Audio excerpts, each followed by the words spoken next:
Və burada heç kim belə deyil, müəllimi fərqli bir sahəni yoxlamır. Müəllimə daş daşıtdırmır, su daşıtdırmır.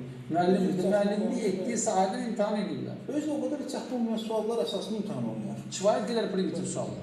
Baxın, mən sizə qeyd edeyim ki, sertifikasiya imtahanında, eyni zamanda MİQ imtahanında təqdim edilmiş test tapşırıqlarını biz 9 sinifin buraxılış imtahanı, 11 sinifin buraxılış imtahanı müqayisə edirik ki, onlar daha çətindir, nəinki bu imtahan.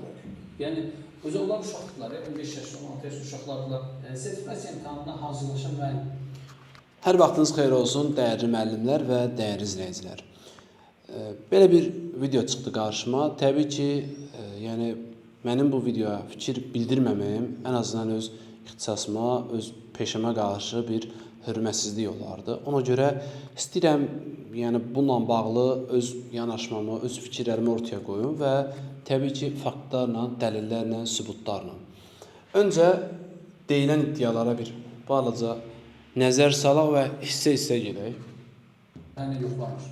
Müəllimə daş daşıtdırmır, su daşıtdırmır. Müəllimlik etdiyi sahədən imtahan edirlər. Özü o qədər çətin olmayan suallar əsasında imtahan olunur. Kifayət qədər primitiv suallar. Baxın, mən Bəy iddia edir ki, indi digər adam aparıcıdır, indi hardansa eşidib filan deyir onu. Amma bu bəy iddia edir ki, kifayət qədər də primitiv suallarla və ardınca qeyd edir ki, kifayət qədər primitiv. Bu sözü qulaq asın, ardınca baxın. sizə qeyd edeyim ki, sertifikasiya imtahanında, eyni zamanda MİQ imtahanında təqdim edilmiş test tapşırıqlarını biz 9 sinifin buraxılış imtahanı, 11 sinifin buraxılış imtahanı müqayisə edirik ki, onlar daha çətindir, nəinki bu imtahan. 9-cu sinif, yəni fikir budur ki, 9-cu sinif buraxılış sualları ilə MİQ-in həm MİQ, həm də sertifikasiya sualları müqayisə edən görürük ki, 9-un buraxılış sualları daha çətindir. Fikir budur da. Və biz bunu təhlil eləmişikdir. Siz kimsiz bunu təhlil ediniz? Hansı araşdırma mərkəzidir bu? Nəyin əsasında təhlil olundu və hardadır o, həmin o elmi statistik analiz, təhlil hardadır? Mən ona bir baxmaq istəyərəm. Nəyin əsasında bunu təhlil ediniz? Tanışlardan soruşaraqmı? Qaqa, necə düşmüşdü sual? Müəllimə, suallar necə idi? Beləmi təhlil ediniz bunu? Sualları necə təhlil eləmisiniz? Hansı elmi araşdırma ilə etdiniz bunu? Baxın, bir iddia, bir fakt ortaya atılırsa, bunun sübutu olmalıdır. Çünki sizi dinləyənlər ancaq müəllimlər deyil. Sizi həmçinin kimlər dinləyir? 9-cu sinif şagirdi, 9-cu sinif şagirdləri və eyni zamanda onların valideynləri. Gəlin bu tərəfdən diqqətlə baxaq. 9-cu sinif şagirdi. Fikirləşir ki, bu videonu çıxdı da qarşısına. İzlənib. Video çıxır qarşısına, deyir ki, mənim müəllimim işə qəbul olunanda da, sertifikasiya imtahanında da, mənim imtahanımdan daha asan suallarla imtahan olunursa, bu müəllim məndən necə üstün, mən ondan daha üstünüm deyə düşüncəyə düşməzmi? Belə bir fikrə düşməzmi? Bu fikir onu demirmi? Və ya buna qulaq asan valideyn, bu sahənin adamı deyil, mütəxəssisi deyil, hardan bilsin? Baxır ki, gözündə iynək, qalstuk vurub, qara da pencək, deməli doğru danışır. Digər yandakı bəy də onu qəşəng təsdiqləyir. İki adam belə qəşəng ağız-ağızı verib, gözəl bir elmi statistik dırnaq arasında təhlil aparırlar və fikirləşir, doğru danışsın. Bu adamlar nə maraq var? Niyə yanlış məlumatı cəmiyyətə versinlər? Mən deyim, məqsəd nədir orada? Məqsəd orada müəllimləri əzmək, zaten nüfuzdan düşmüş müəllimlərin nüfuzunu biraz da aşağı salıb, geri qalan kütlə, yəni ətraf kütlədə daha yaxşı bir reyting yığmaq və həmin reytingdən gələn izləyicidən, baxışdan və etimaddan istifadə edərək öz şəxsi biznesini, öz maraqlarını daha da yuxarı pilləyə çatdırmaqdır. Burada sadəcə maraqlar bundan ibarətdir. Mən sizə elmi araşdırma istəyirsiniz, buyurun, mən sizə elmi araşdırma təqdim edeyim. Bir dənə nümunə, gedin, istənilən deməli, mənbələrdən buna baxa bilərsiniz. 9 dedi, mən biraz da artırıram, leveli biraz da qaldırdım, 11 və blok, buraxılış sadədir, blok deyirəm mən. Niyyətim ali məktəbə qəbul olmaqdır, cümləsinin xəbərlə bağlı doğru fikirlərini müəyyən edin. Bir də variant, ismi xəbəridir, nə bilim, nitq hissəsi ilə ifadə olunub, nə. Bir də müəllim sualını göstərirəm sizə. Bu şagird sual, 11. O dediyi qat-qat asan bir şeydir. Hansı mürəkkəb cümlələrin hər iki komponentinin hər biri bir sadə cümlədən ibarətdir? Hansı şagird bunu eləyə bilər? Və ya hansı 9-cu sinif şagirdi bunu edə bilər? Hansı 9-cu sinif şagirdi bu sualı anladı? Deyə bilərsiniz mənə. Baxın, və yenə deyirəm, adam iddia edir ki, baxın, qulaq asaq. Yəni, özü onlar uşaqlar, 15 yaşlı, 16 yaşlı uşaqlarla sertifikasiya imtahanına hazırlaşan müəllimlər, ixtisası ilə bağlı müəllimlə nazirə gedir. Bu dəhşətli bir şeydir. Axı, Deyir ki, sertifikasiyaya gedən müəllimlər, ümumən də müəllimlər, ixtisası ilə bağlı müəllim yanına hazırlığa gedirlər. Bu dəhşətli bir şeydir. Mən həmin dəhşətdən irəli çıxaraq bir balaca araşdırma elədim. Qarşıma bir kurs çıxdı. Bu bəyin direktor olduğunu qeyd edib. Kurs şəkilləri, videoları filan da var orada. Və orada belə bir məlumat çıxdı qarşıma. MİQ hazırlığı. MİQ hazırlığı, kurikulum və bütün fənlər üzrə. Və hər kəsə məlumdur ki, MİQ hazırlığı ilə bərabər həmin yerdə həm də sertifikasiya hazırlığı olur. Yaxşı, nə olur? Sertifikasiya hazırlığına gələn müəllimi hazırlaşdıranda, onun verdiyi pulu alıb xərcləyəndə bu dəhşət olmur. Amma onun hazırlığa getməyi dəhşət olur. Sizin hazırlıq keçməyiniz dəhşət deyil, amma onun hazırlığa getməyi dəhşətdir.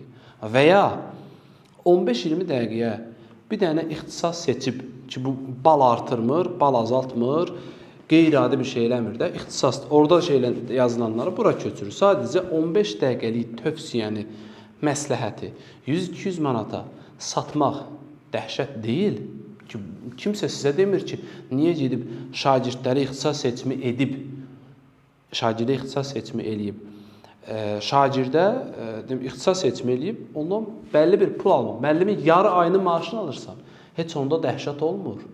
Amma indi müəllimin öz ixtisasını daha yaxşı, daha dərindən mənimsəmək üçün hazırlığa getməyə dəhşət olur. Ümumən, hansı sahədə bir insanın öz elmini, öz savadını artırması nə vaxtdan dəhşət olub?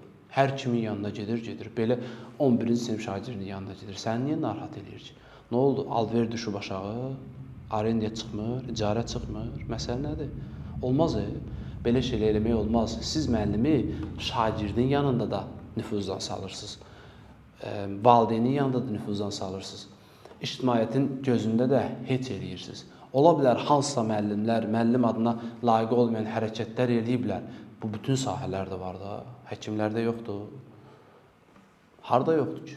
Hər sahədə var da, dövlət işçilərində yoxdur bu. Hər yanda var, hər yanda. Ekspertlərdə yoxdur.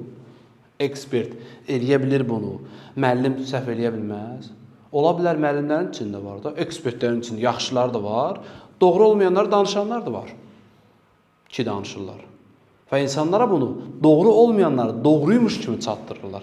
Və heç bir dəlli, sübutu əsası olmadan.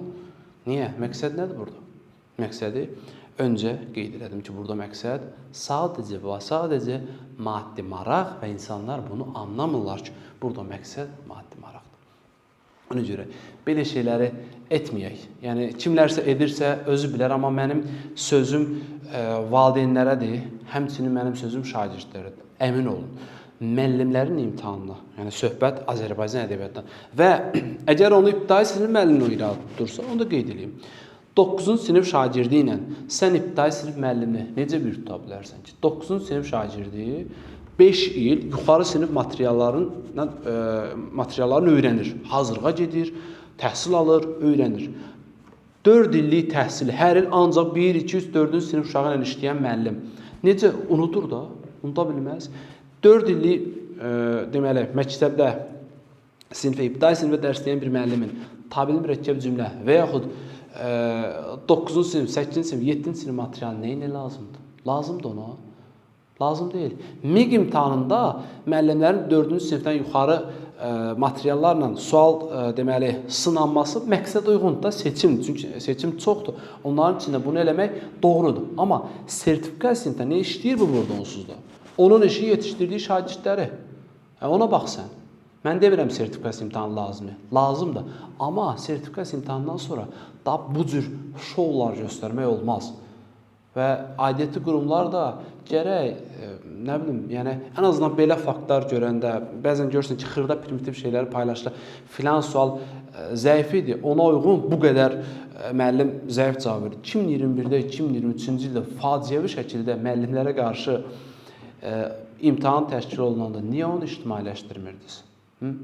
Biz ictimailəşdirəndə də 50 dənə təhdid gəlirdi. Olmaz. Bu şəkildə müəllimlərə qarşı bunu etmək olmaz. Əgər bizə inanan bəlli bir kütlə varsa, o kütlələr əminliklə deyirəm ki, o insanlara müəllimlərin sualları olduqca istər ibtidai sinif müəllimlərinin, istər dil ədəbiyyat müəllimlərinin, istər hər saat, demək olar hər saat, tarixdə də belədir, ingilis dilində də belədir, riyaziyyatda da belədir, olduqca çətindir. O sahənin mütəxəssislərinə soruşun, eyni söz sizə deyəcəklər. Və o sualları qətiyyən 3-cü qrupun suallarına, nə bilim 9-cu sinif suallarına müqayisə belə etmək olmaz. Yəni, oradakı 40 sualdır. 40 sualdan, yəni gəlib, deməli, 30 dənəsinə cavab verirsə bir müəllim, deməli, o peşəkar bir müəllimdir. Şagird heç oradan 10 dənəsinə belə yaxın düşə bilməz. Bu qədər, hamınıza uğurlar arzulayıram. Belə, sağ olun.